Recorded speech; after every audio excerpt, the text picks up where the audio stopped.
हम बात करेंगे कि आखिर उत्तराखंड में मची भारी तबाही का कौन है जिम्मेदार। क्या सरकार की लापरवाही से हुई है महाप्रलय में मौतें? आखिर सरकार ने 14 जून का अखबार क्यों नहीं पढ़ा, जिसमें भारी से भारी बारिश होने की चेतावनी जारी की गई थी? मौसम विभाग की वार्निंग की क्यों अनदेखी की गई? अगर लापरवाही नहीं बरती गई होती तो 15 दिन बाद आज हम 15,000 मौतों की बात नहीं कर रहे होते। सवाल ये उठता है कि आखिर कौन है प्रलय के 15 मुजरिम? आखिर उन्होंने मौसम विभाग की वार्निंग की अनदेखी क्यों की? काश सरकार ने 14 जून का अखबार पढ़ा होता। 14 जून लगातार बारिश हो रही थी। केदार घाटी में लोगों के अंदर अनजाना डर घर करने लगा था। अंधेरा था, सड़क टूटने लगी थी और मंदाकिनी की आवाज सुन सिहरन पैदा होने लगी थी। गौरीकुंड में प्रलय ने दस्तक दे दी थी और इस दस्तक को सबसे पहले सुना उत्तराखंड पुलिस में सब इंस्पेक्टर हेमेंद्र सिंह ने।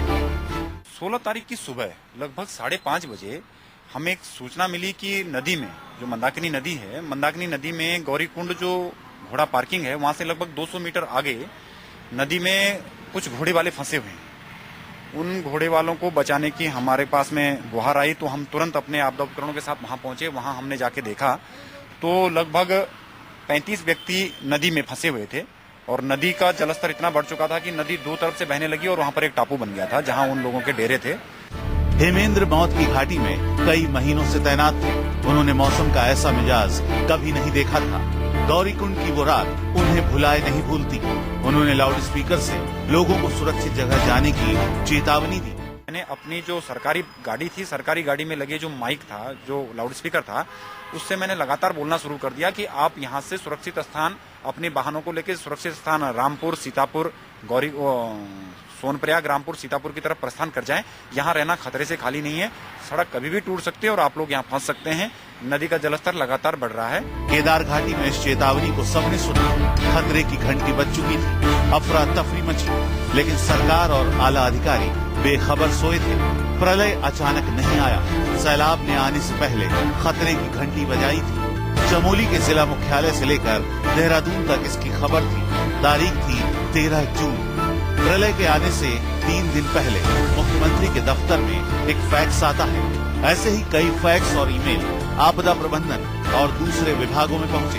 ये फैक्स था बादल फटने के पूर्वानुमान का और 4 धाम यात्रा रोकने की सलाह का। मौसम विभाग ने हाई अलर्ट जारी किया था। 13 जून को गुरुवार का दिन था और किसी तरह की छुट्टी भी नहीं थी। 14 जून को उत्तराखंड के तमाम बड़े अखबार के पहले पन्ने पर खबर छपी। खबर में चेतावनी थी भारी से भारी वर्षा की। मौसम विभाग ने ये अलर्ट जारी किया था। तबाही के 15 दिन बाद और 15,000 मौतों की आशंका के साथ मौसम विभाग आज भी अपने उस अलर्ट पर कायम है।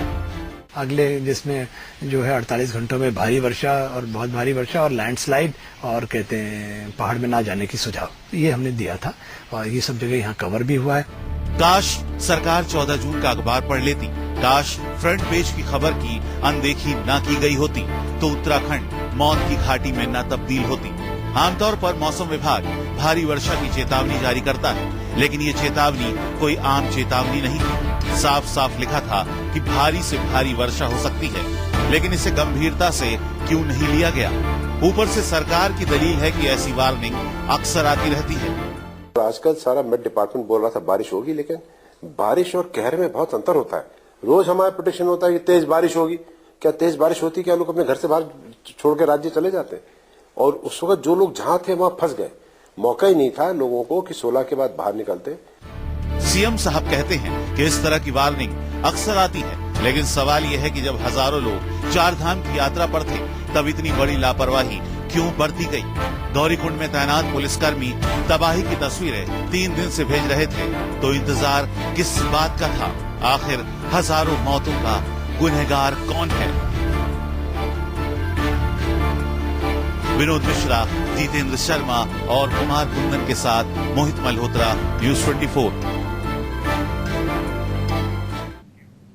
महाप्रलय के 15 दिन बीत चुके हैं। मौत का आंकड़ा 15,000 के पार पहुंच चुका है। हजारों लोग अब भी लापता हैं। इस सब के बीच कई सुलगते सवाल हैं जिनका जवाब अभी तक नहीं मिला है। क्या सरकार की लापरवाही की वजह से गई हजारों जानें?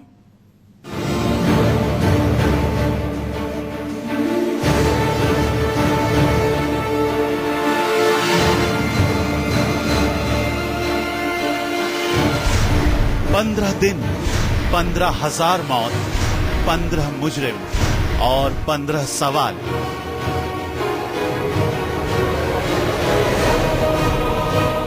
लाशों की घाटी में सन्नाटा है। सुनाई दे रही है तो सिर्फ कुत्ते के भौंकने की आवाज। कुछ शवों का अंतिम संस्कार हो चुका है, लेकिन हजारों लाशें अभी भी इधर उधर मलबे में दबी हैं।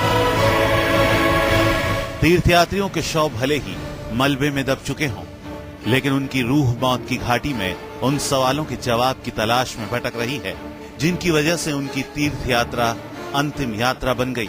बिलखती आत्माएं पूछ रही हैं कि कौन है 15,000 मौतों का जिम्मेदार, कौन है उनका मुजरिम जिनकी लापरवाही मौत बनकर टूटी। क्या मुजरिम नंबर 1 है उत्तराखंड के मुख्यमंत्री विजय बहुगुणा? इस बात में कोई शक नहीं कि राज्य में आई हर आपदा से निपटने की सबसे बड़ी जिम्मेदारी वहां के मुख्यमंत्री की होती है। लेकिन सीएम साहब ने क्या किया, कैसे निभाई अपनी जिम्मेदारी? जानना है तो 14 जून को अखबार में छपी इस खबर को देखिए। भारी से भारी बारिश की चेतावनी जारी हुई थी, मुख्यमंत्री के पास भी इसकी खबर पहुंची, लेकिन राजनीति में दिलचस्पी रखने वाले विजय बहुगुणा को मौसम की खबरों में जरा भी दिलचस्पी नहीं थी। उन्हें तो ये सब आम बातें लगती हैं। तो आजकल सारा मेट डिपार्टमेंट बोल रहा था बारिश होगी, लेकिन बारिश और कहर में बहुत अंतर होता है। रोज हमारा प्रेडिक्शन होता है कि तेज बारिश होगी। क्या तेज बारिश होती, क्या लोग अपने घर से बाहर छोड़ के राज्य चले जाते हैं? बहुगुणा कहने को तो जज रह चुके हैं, लेकिन प्रलय की चेतावनी समझने में उन्होंने बहुत बड़ी भूल कर दी। खैर, सीएम साहब का ओहदा बड़ा है, नीचे के अफसर क्या कर रहे थे? चीफ सेक्रेटरी की नींद क्यों नहीं टूटी? हजारों मौतों के लिए क्या उन्हें जिम्मेदार नहीं ठहराया जाना चाहिए? लेकिन जब मुखिया ने ही मौसम विभाग की वार्निंग में दिलचस्पी नहीं दिखाई, तो राज्य के सबसे बड़े अफसर भला भूगोल का विषय क्यों पढ़ते? इसीलिए जब वार्निंग की कलई खुली तो सफाई देने पहुंच गए। तो भारी बारिश तो पिछले 10 साल में हुए हैं, लेकिन जिस इंटेंसिटी का अभी हुआ है उस टाइप का कोई बहुत खास स्पेशल वार्निंग नहीं था कि नहीं यात्रा रोकने के लिए नहीं कहा था, सिर्फ भारी बारिश की वो थी। चीफ सेक्रेटरी ने भी वार्निंग नजरअंदाज किया तो किया, लेकिन रेस्क्यू ऑपरेशन शुरू करने में देरी क्यों की? यहाँ बताना जरूरी है कि प्रलय आने के 2 दिन बाद रेस्क्यू ऑपरेशन शुरू हो सका था। हजारों मौतों के लिए उत्तराखंड की सरकार जितनी जिम्मेदार है, उससे कहीं ज्यादा बड़ी मुजरिम है नेशनल डिजास्टर मैनेजमेंट अथॉरिटी यानी एनडीएमए।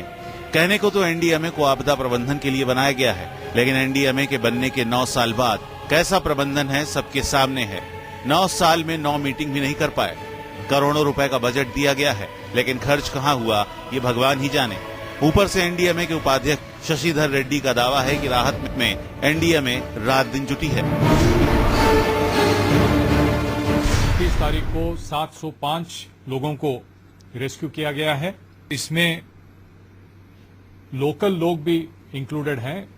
हालांकि जो स्ट्रैंडेड पिलग्रिम्स हरसिल में थे, 27 तारीख को उनको वहां से पूरी तरह से निकाला गया था। रेड्डी साहब, सवाल ये उठता है कि आपदा से निपटने के लिए एनडीएमए की क्या तैयारी थी? क्या एनडीएमए को भारी बारिश के अलर्ट की जानकारी नहीं थी? तय वक्त पर एनडीएमए की मीटिंग क्यों नहीं हुई? उत्तराखंड में आपदा प्रबंधन की क्यों अनदेखी हुई? एनडीएमए के 9 सदस्य क्या कर रहे थे? एनडीएमए पर ये तमाम सवाल सीएजी ने भी उठाए हैं। सुनामी के बाद वजूद में आई एनडीएमए से ऐसी चूक की उम्मीद नहीं की जा सकती है। हजारों की मौत हुई है। लापरवाहियों की फहरिस्त छोटी नहीं है। मौसम विभाग को कम जिम्मेदार नहीं माना जा सकता। कहा जा रहा है कि मौसम विभाग के पास इतने उपकरण भी नहीं हैं कि वो सही आकलन कर सके।